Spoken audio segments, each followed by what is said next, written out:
So here's how to play Netflix games on your PC. So playing Netflix games on your PC is a popular streaming giant and has really expanded its services to including games. So to get started, you need a Netflix account with a subscription plan that includes the gaming. Next, a compatible personal computer or a laptop with Windows 10 or something, and especially a stable internet connection.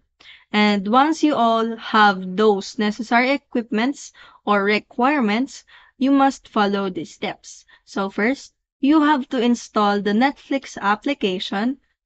After installing, you need to log in into your Netflix account.